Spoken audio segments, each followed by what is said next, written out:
TP1 server room, and this is for project EN 11036. Today is December 4th, 2013, and I'm going to turn the time over to Calvin Clifton with DPSI, and he's going to give us an overview of the project, and then we're going to go out in the field and look at things. Thank you. Thanks. Okay, what we got here is an FM200 system. It's a clean agent fire suppression system, and basically what it is the chemical name is heptafluoropropane, and it's a compound of carbon, fluorine, and hydrogen. And what it does is it actually, instead of suppressing the oxygen in the room, it breaks up the chemical reaction that takes place in a fire, so a fire cannot reignite. What we're going to do today is we're going to go through a sequence of operations on how the system actually works, and what we can do to abort the system, how we can disarm it if we need to work in that area, and just a complete overview of how everything is going to work. So what we can do now is I'll go over the procedures, what happens in the case of a fire. There's two smoke detectors in there which cross zone. The first detector will pick up the smoke. Once that goes into alarm, you'll have a first alarm, which is a horn strobe. And at that point, if the smoke continues, you'll have a second alarm off the second detector, which is a bell. At that point, you'll have the horn strobe and the bell both going, and then a 30-second time delay starts counting down. It will be displayed on the panel, so you'll be able to see how much time you have to leave the room or stop the countdown. The form of stopping the countdown consists of an abort button, which is located at the exit. You have to hold in the abort button. As you're holding it in, that countdown will stop. Once you let go, it'll count down again.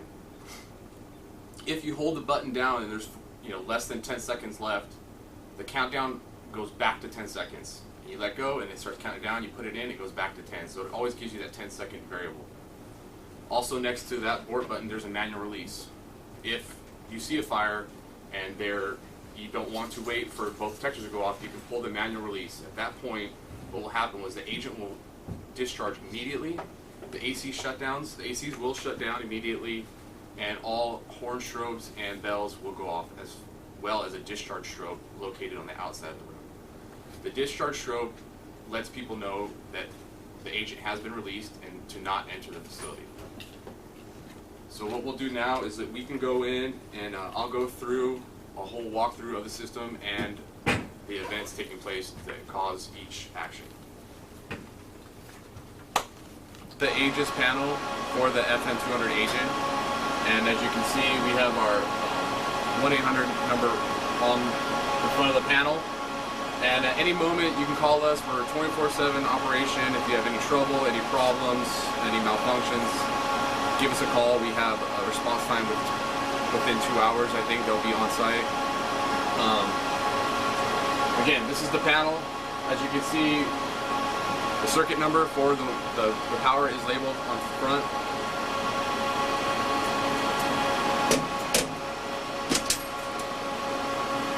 Inside, all the wires are landed and labeled also. What we have below is a maintenance key switch. If you need to do any work in this room, what you want to do is you want to call your monitoring company, put the system on test, and then you want to switch this to inactive. At that point, what it does is it breaks the physical connection to the solenoid. So no matter what, if you set off a smoke detector, you set off two, the horns will go off, but the solenoid will not activate and you won't discharge your gas. So you will save your gas. That way, worst case scenario, just ring some bells and you'll notify the fire department and they'll let you know when they get here. Also, another thing you can do is you can remove the solenoid. This is the solenoid right here for the tank. It just unscrews. Before placing this back on, you always want to make sure that there's no alarms, no red lights, no alarms on the panel, and you want to make sure that this pin is reset, push back in. Always want to make sure that it's in all the way. This is the FM200 clean agent right here. It's about 87 pounds. And this is our discharge piping, which will go up, and it comes over, and there's a 180-degree nozzle, the brass nozzle right there, and that's where the gas discharges from.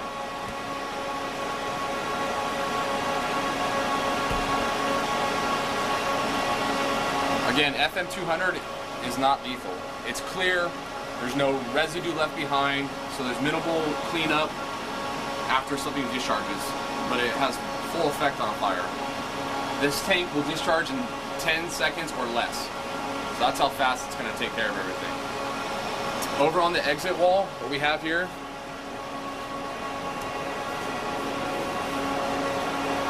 we have our manual release. If there's a fire in here, you don't want to wait for the detectors to pick it up. You simply pull that down and everything will go. The gas will dump immediately, the ACs will shut down, and all the bells will go off. If there's there's no delay during a manual pull. It's instant. You have maybe a couple seconds for that signal to get sent back. If you're here and there is a fire, or there's a little bit of smoke, but there is no fire, and it sets off the system, you have 30 seconds on your countdown. At this point, you can come over here, you can push in and hold. It says push and hold this button, and it will abort the gas. The alarms will continue to go off, but it will abort the gas, and it will not let the gas discharge. If you let go of this, the countdown will proceed. After 10 seconds, you push it again, and it goes back up to 10 seconds, and you have 10 more seconds. You can do as many times as you want until it reaches its final countdown. On the wall, up top, we have our first and second alarm. The first alarm is the strobe with the horn, and the second alarm is the bell. The first alarm goes off when the first detector is activated. The bell, the second alarm will go off when the second detector is activated, and at that point, the 30-second countdown will happen. Outside of the room, we have a discharge strobe.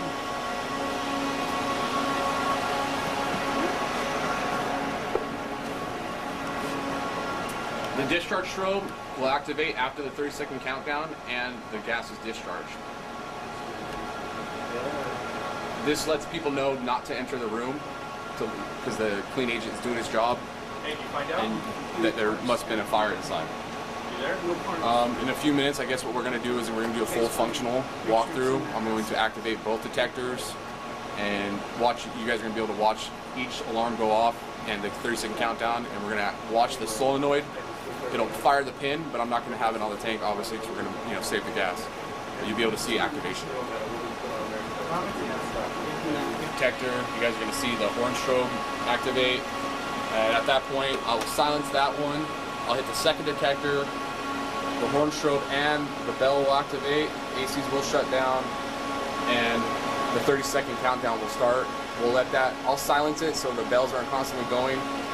Once that 30 seconds is completed, then the solenoid will fire and all alarms will go back on again.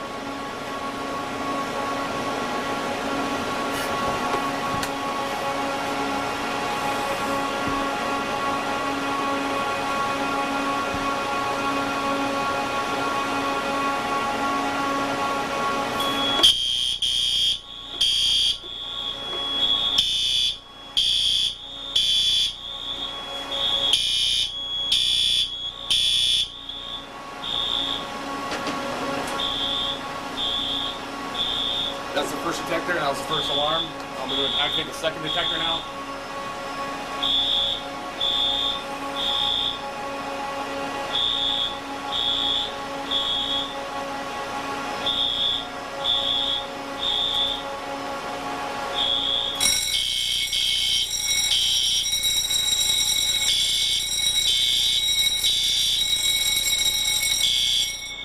As you can see, your 30-second countdown is already taking place. At this moment, you have 15 more seconds to go over and abort it, or you can deactivate the solenoid with the key switch. The alarms will still go up, but the solenoid won't pop.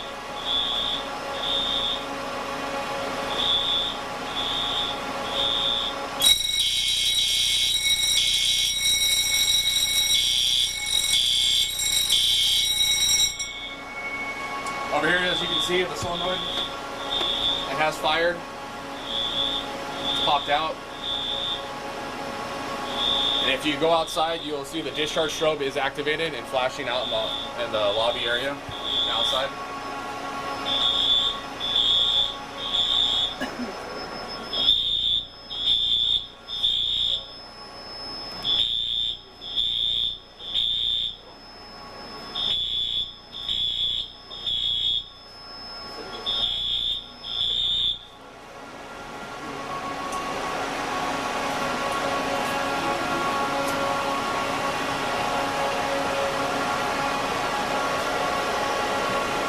Here will show you what you have. This alarm, the red, that means that there's smoke. The smoke detector is activated. These are your troubles and supervisories. That will let you know. It's just like, if I flip this right now, it's going to give you trouble with supervisory. So what that does is it lets the fire department know that somebody's in here and they can start. You have to acknowledge it and then You can acknowledge it and then quiet it. It's self-clearing. Once you restore it back to normal, it'll set itself. What conditions cause the fire department to be called? Only the smoke detectors, or if we put this in maintenance or anything like that? The monitoring service will notify you if there's a trouble or supervisory.